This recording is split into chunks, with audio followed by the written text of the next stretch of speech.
Well, hello, hello. I hope you're doing well, you guys.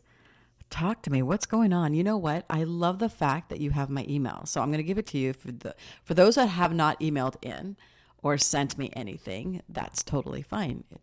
You don't have to.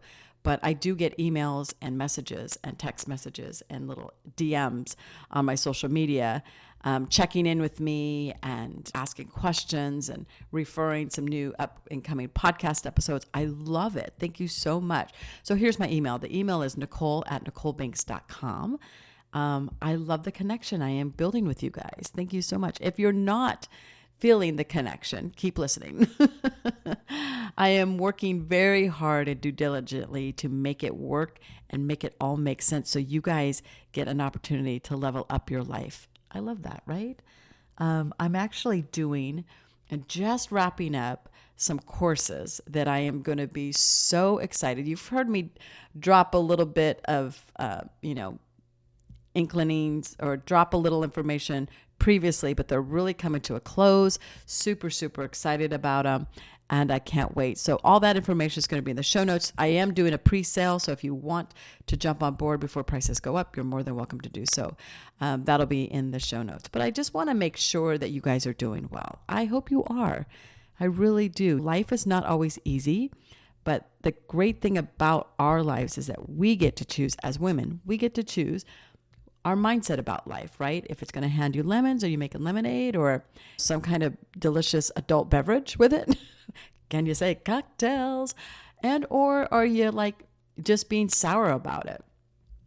It is something that we get to choose. We get to choose it. So, of course, welcome back to another episode of the Nichole Banks Podcast, where we dive deep into real issues women face every day. Today, we're going to talk about something that is so essential, yet so elusive for many of us, and that is sleep. Or should I say the lack of it? Ladies, let's get real. How many of us are guilty of tossing and turning at night, checking our phones, or just staring up at the ceiling? Yeah, I am raising my hand too. Did you know that over 70 million Americans suffer from sleep disorders, and women, especially those of us over 40, are hit the hardest? Yeah, statistics show that nearly 1 in 4 women experience insomnia symptoms. That's a lot of sleepless nights and a whole lot of tired mornings. OMG. No wonder we walk around cranky. I'm not speaking for anybody else but me. But yeah, the last couple of days I've been cranky.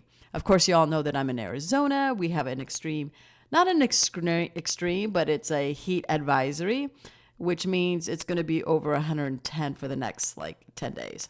So today it's supposed to be 116, tomorrow 115, the following day 115. It's it's not just over 110. It's like almost 120. It's like, holy crap. So it makes me wonder, is the heat have something to do with my sleep? Because Jeff, my partner in life, loves to sleep in a cooler room. Me, on the other side, I like a warmer room. So I feel like I'm cozy and I'm just like, this feels so good. I'm ready to go to sleep. So I don't know why I haven't been sleeping.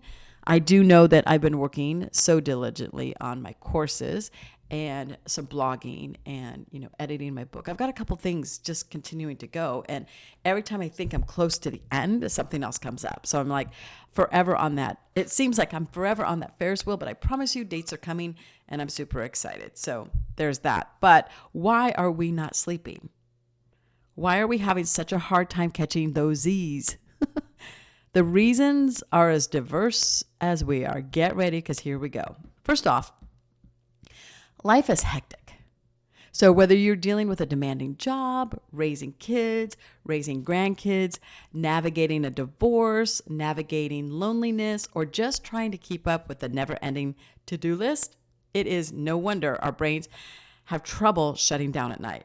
Throw in the hormonal changes we face, and we've got a recipe for restless nights. I'm also going to throw in heat, right?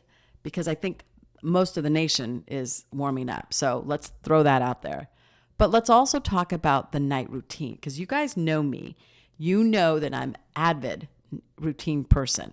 I wake up and I have my morning routine, but I just know for a fact that your morning will absolutely 100% not be as successful of a routine as you want it unless you have nailed down your night routine. Should I repeat that? I mean, I'm just throwing that out there. It's that good. Your night routine has everything to do with your morning routine. So here we go. Here is a Nichole-Approved night routine to help you drift off to dreamland. I'm like, for real, it's like a game changer, okay? And I know routines can sound boring. You're like, this is so boring. But trust me, this one is a game changer, okay? So the first thing you're going to do is 1 hour before bed, put down that phone. That's right. I said it. No scrolling through Instagram, no late night YouTuber binges, and definitely no more Candy Crush. So if you're a gamer, put it down 1 hour before bed. So an hour before bed, you grab your phone, you set your alarms, you turn on the volume, you do what you need to do to make that make sense. You send your last text, you check your last Facebook scroll, whatever that looks like, and then you put your phone away. So you don't even touch it before bedtime, before you actually put your feet into the bed, okay? And it could be across the room. Mine is now in the bathroom, and when it goes off, it's like, I have to get up to turn the alarm off. Also, it jacks up the dog. She's like, whoa, Mom, it's time to get up. Let's go, right? So there's that. You could always just get a dog too. But the first thing you want to do in your new night routine is disconnect. Disconnect with social media, put down the phone. The blue light from screens mess with our melatonin production. Yeah, there's actually like real stuff behind this, like science behind it, making it harder to fall asleep when we don't have our production of normal and natural melatonin, right? Because that all starts when it starts to get darker at night. For real. It's facts. You can look it up. You can Google it. I give you permission. Google it if you need to. Okay, so the first thing you're going to do is disconnect. The second thing you're going to do is create a calming environment. I love this one. Yes, this is your permission to do a little shopping if you need to. Creating a calming environment. Make your bedroom a sanctuary. So we want to dim the lights, light a lavender scented candle if you want, play some soft, relaxing music. I want you to really just take in spa vibes. So I know for a fact I have candles that I don't even have to light and it'll smell the room. So I just open up the lid a little bit, right? It can be a true or a real lavender plant. It could be a lavender candle. Lavender scented candles is something that will calm you. I used to have like a little potpourri bag of lavender that used to hang above my bed. And then it went away and I've never replaced it. But I do have a lavender candle.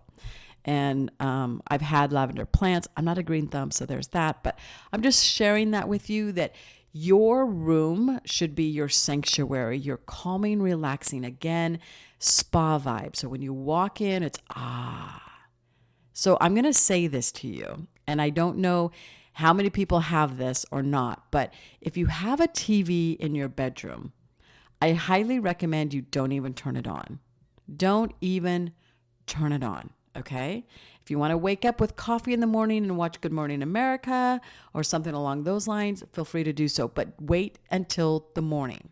All right. So number 1 is disconnect. Number 2 is create a calming environment. Number 3 is stretch it out. You ready for this one? This one feels so good and it's so true. Gentle stretches or yoga can do wonders. Focus on deep breathing and release the tension from your day. So I have a lower back strain and I've had it for a long time. And I know when it gets all knotted up there, I need to stretch it out. If not, it will pain me to get into the bed, right? So it's getting so bad that it's now involving the hip and the sciatica. But if I don't stretch it out, then I lay there in pain. And who's sleeping while you're in pain? No one. All right. You with me, ladies? You with me? So just stretching it out and literally hands over the head.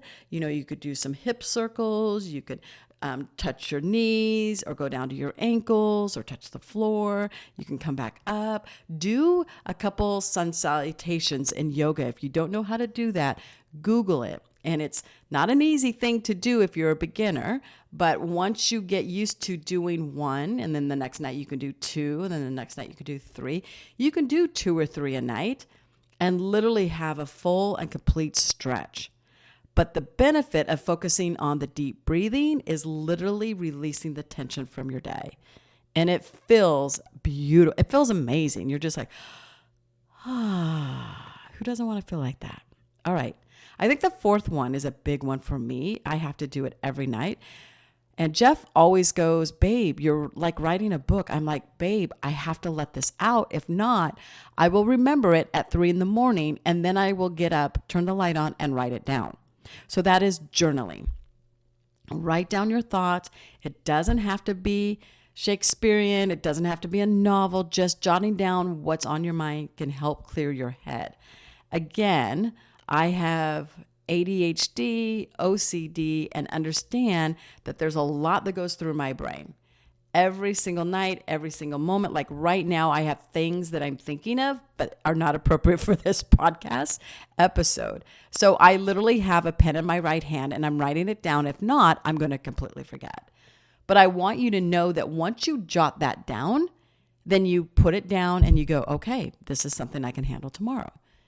And then whatever I've written down that night, I will look at it as I get ready to plan my day and add to my planner for the day from the things that I've written that night. So I love that idea that even if you don't have a journal or a planner, I highly recommend you get one. And journaling can sound boring too, but be mindful that if your brain is constantly active, it's because it has no place to go. So usually you think of the thought, it creates a feeling, and that will create the action, right? So if I'm thinking, oh my gosh, don't forget to edit this podcast, don't forget to invite that host for next week's show, don't forget to X, Y, and Z with that course, what about the email? I mean, oh my gosh, right? All these things. And then I work with clients and I decompress with each client that I have. I prep for 15 minutes prior and I decompress for 15 minutes after. So I usually don't think of my clients. Of course, I think of my clients at night, but I'm usually really good. I learned that early on in coaching that, some of these women's concerns and healing and navigating and all of these things I'm human. They affect me. But I don't want to bring that into the next session with another client. And I just decompress altogether. But at night, I will think of, I don't forget, I want to send that, article. I want to send that YouTube video to X, Y, and Z, right? So there's certain things that I will add on to my notes while journaling. And you just write them down. Girls, just write them down. Just jot down your notes, okay? Or express gratitude, which of course leads me into the 5th item on this amazing list on how to change your night routine. And that is gratitude practice. So you're going to end your journaling with 3 things you're grateful for. It's a beautiful way to shift your mindset to a positive space before sleep. Sometimes when you're journaling, you can be upset about something that happened. So 2 days ago, I went to Barnes & Noble here at the Chandler Mall in Arizona.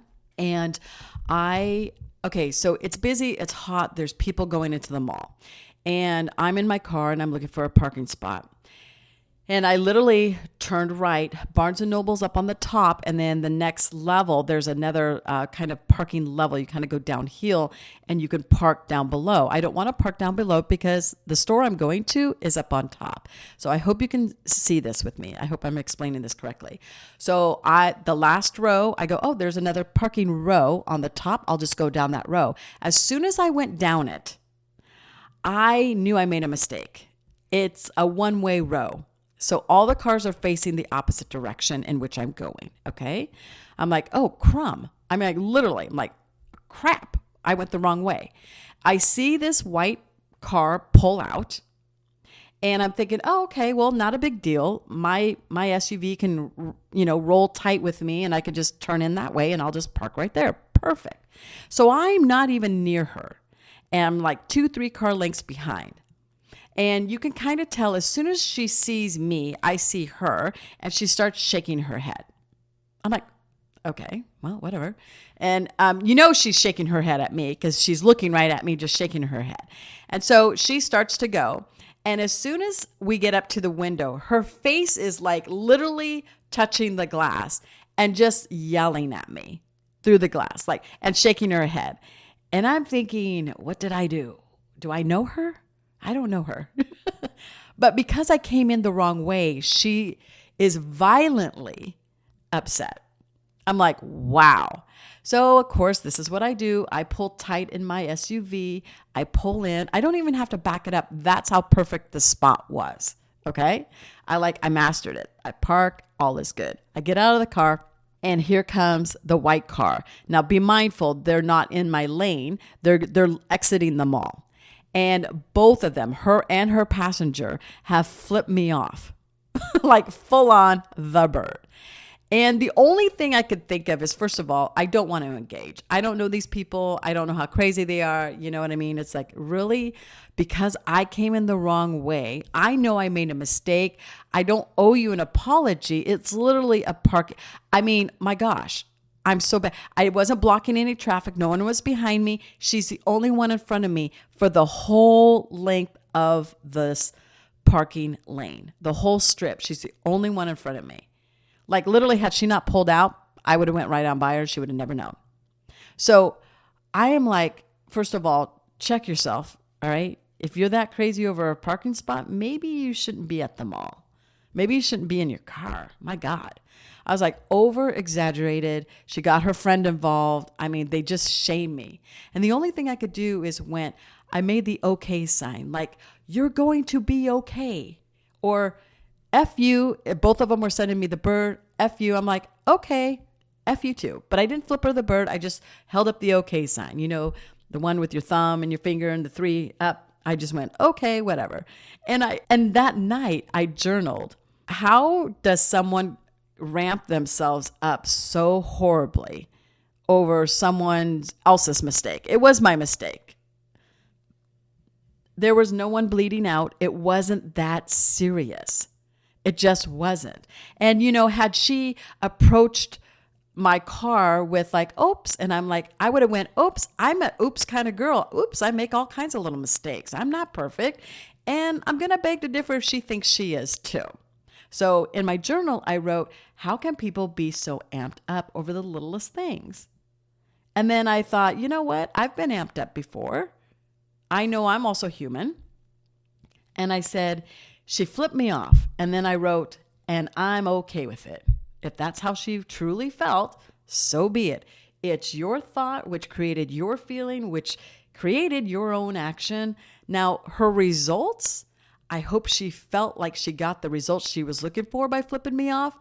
But for me, I'm like, you know what? My thought is I did wrong. Do I owe her an apology? Had she gotten out of her car, I probably would have said, yeah, it looks like I went the wrong way. I'm new to the area, which is facts.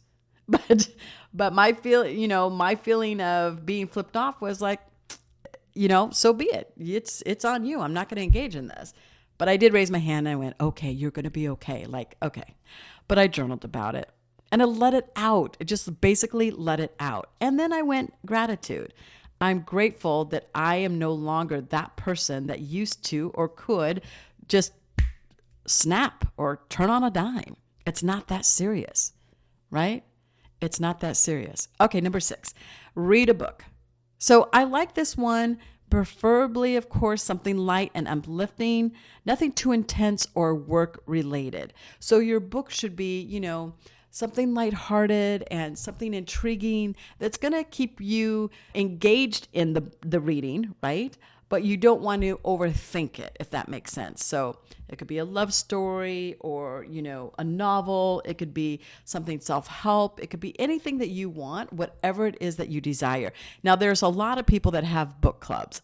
So Reese Witherspoon has a beautiful book club. Good Morning America has a book club.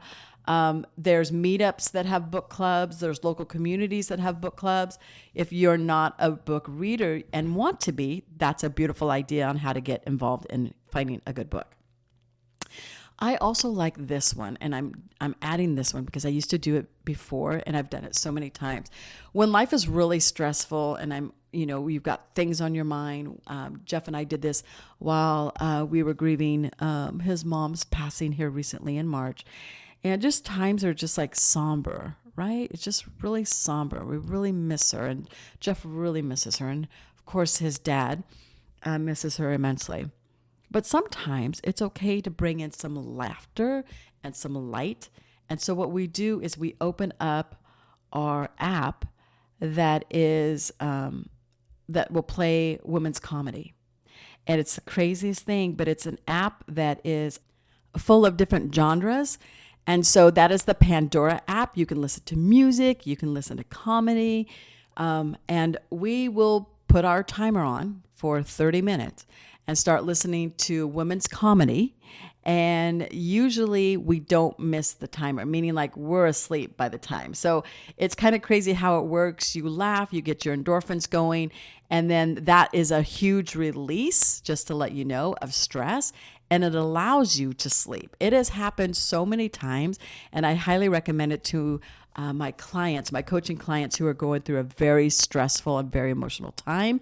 And they screenshot the comedy that they're listening to, and then I usually hear something in the morning like, oh my God, it worked. So definitely try that one. It's a beautiful thing. And then the last thing for your routine, and that is number 8, is of course consistent bedtime. Try to go to bed at the same time every night. Your body thrives on routine.